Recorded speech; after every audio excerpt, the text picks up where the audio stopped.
Halo profesional, berjumpa kembali di channel YouTube saya, Johnson Afonso, trainer profesional. Dari serial video training ini, saya akan sharing lanjutan tentang bagaimana kaitan communication skill, yaitu dalam memahami hambatan-hambatan dalam proses komunikasi. Dan ini sangat penting sekali supaya Anda sebagai profesional sukses di dalam jalan profesi Anda, dalam rangka mempengaruhi, dalam rangka memberikan informasi kepada orang-orang lain yang Anda butuhkan. Oleh karena itu sahabat sekalian, saksikan video ini sampai selesai.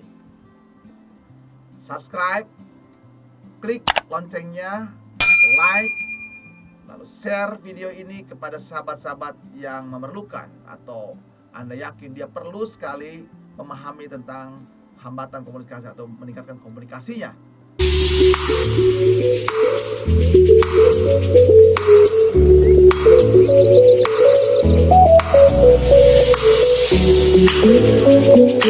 Banyak sekali profesional bertanya-tanya kepada saya yang mendasari mengapa video ini penting saya buat dan bagi Anda saya persembahkan, yaitu karena banyak sekali mereka bertanya, kok saya gagal komunikasi ya, kok saya gagal, kenapa saya gagal memahami orang lain, kenapa orang lain juga gagal memahami saya, lalu ini kok informasinya tidak sampai, begitu ya.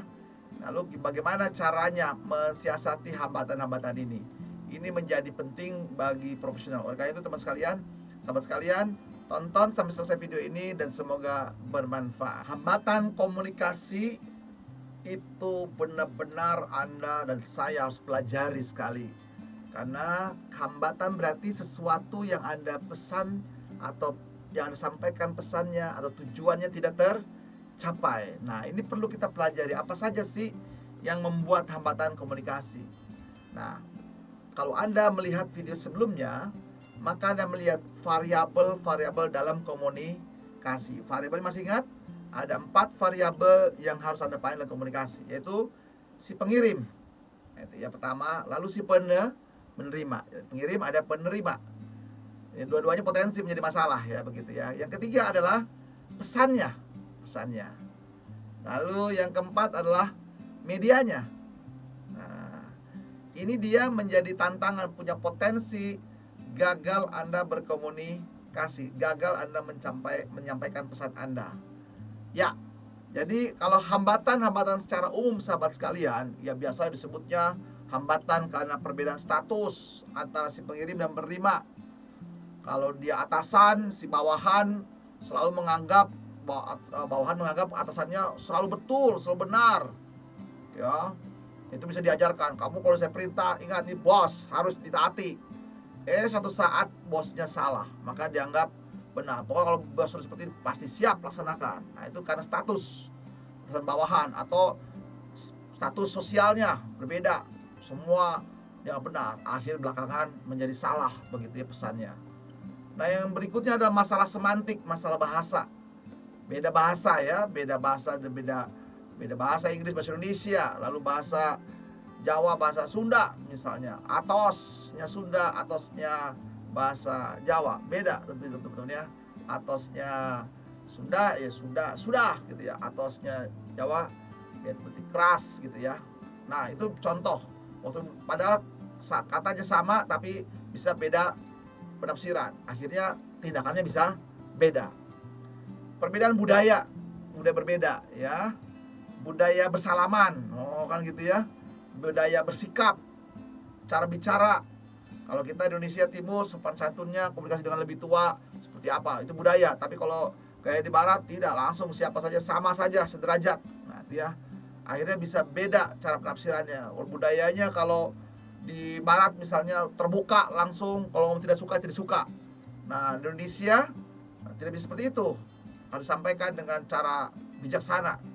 Nah, jadi bisa multi tafsir, multi pengertian gitu ya, karena beda budaya. Oleh karena itu begitu Anda masuk ke budayanya orang lain, budaya baru, maka perlu Anda pelajari budayanya. Apa yang boleh dan tidak boleh. Apa pemahaman, apa sama tidak. Jadi benar-benar harus pelajari. Jadi sebelum tujuan Anda ke komunikasi, pahami dulu budayanya di sini. Lalu gangguan yang bersifatnya fisik. Bisa saja fisik ini macam-macam teman-teman ya. Fisik dari audionya, fisik semuanya, atau fisik si pendengarnya atau si penerimanya. Mungkin pendengarannya sudah terbatas, sehingga waktu bicara ada perlu mengulang-ulang atau salah mendengar begitu ya, dan dia mendiamkan. Atau juga salah di dalam hambatan dalam saluran komunikasi buruk, medianya buruk, ada gangguan macam-macam begitu ya. Nah, itu dia menjadi tantangan. Lalu berikutnya adalah tidak ada feedback, nggak ada umpan balik. Padahal sepakat ya, dalam teori komunikasi, proses komunikasi adalah pengirim, ada penerima, ada media, ada pengirim, penerima, ada media, ada pesannya. Dan semua itu bisa salah, makanya perlu umpan balik. Jadi hambatan komunikasi, kalau Anda tidak ada umpan baliknya, potensi gagal komunikasi sangat tinggi sekali. Nah, faktor-faktor di dalam diri kita, nah, hambatan dalam diri kita atau di dalam diri pendengar gitu ya, ada noise, bising, ada noising dalam diri kita ya, atau berbagai interupsi, atau kita sedang ngelamun ya. Ingat ya, bahwa pikiran manusia ini menurut Deepak Chopra ada 60.000 sampai 70.000 kata, dan terus dia mengganggu pikiran kita, menstimulasi pikiran kita. Kadang-kadang kita terhanyut oleh pikiran kita. Nah, seperti itu ya. Atau juga karena faktor teknologi yang berbeda begitu ya. Nah, itu menjadi tantangan kita dalam komunikasi, menjadi hambatan kita. Atau kita punya prasangka, stereotypes gitu ya. Orang suku seperti ini, orang dari sini seperti ini, maka Anda punya asumsi-asumsi, padahal salah asumsinya. Karena orang berpakaian ini di suku ini, wah pasti orang seperti ini, padahal salah, padahal dia orangnya baik, seperti itu ya.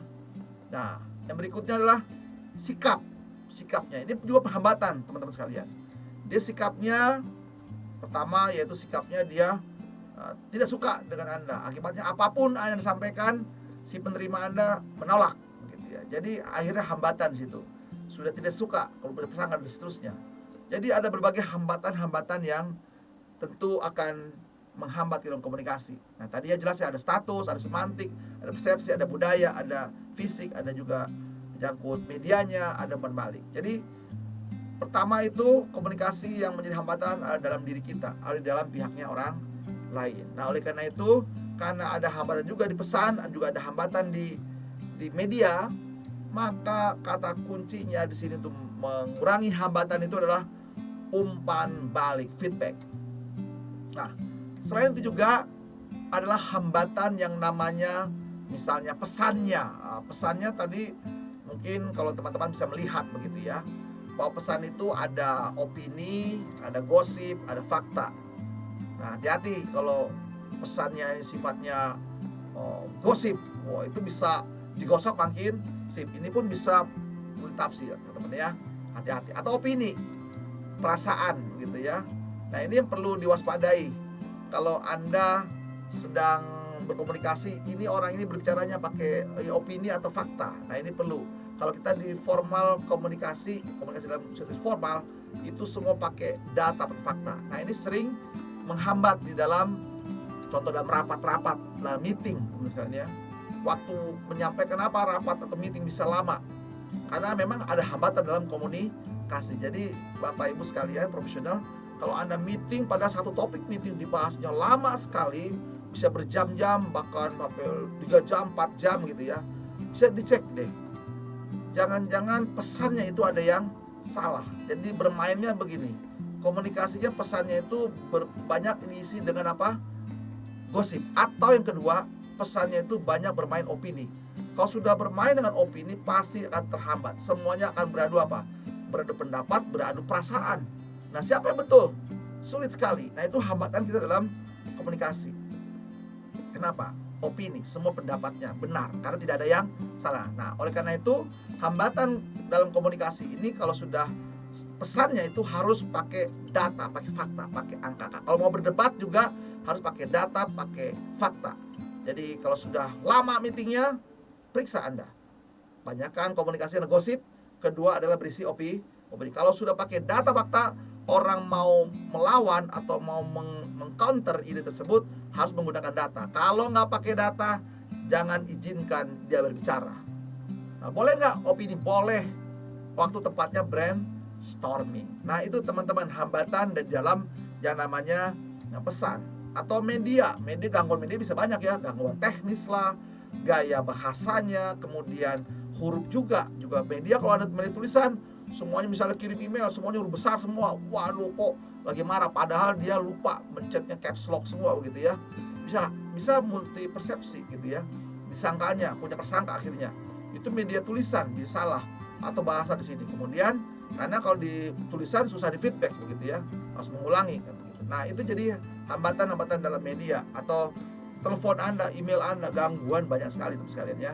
Apalagi di zaman sekarang, kita sekarang sudah dipaksa menggunakan apa? Video call gitu ya, menggunakan Zoom. Nah, itu gangguan pasti banyak, gangguan internetnya tidak normal, akhirnya terputus-putus gitu ya. Nah, oleh karena itu hambatan ini dalam komunikasi pasti ada. Ya, hambatan yang lain, contoh tipe kepribadian.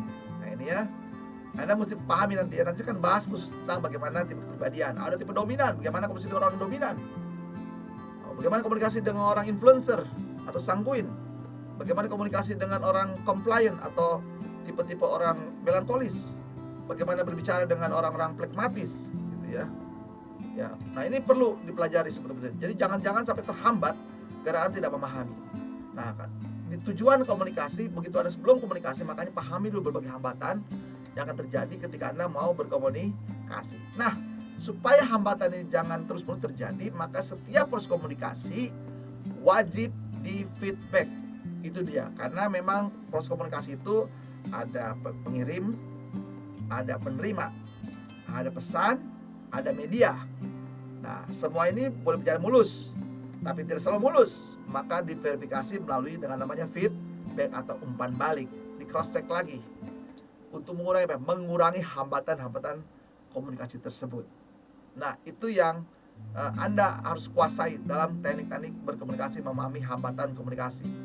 Semoga Anda sukses jauh lebih baik lagi dalam berkomunikasi supaya sesuai dengan tujuan Anda dalam berkomunikasi. Nah, sahabat sekalian, saksikan video-video saya yang lainnya dalam serial video training tentang komunikasi. Semoga Anda lebih sukses.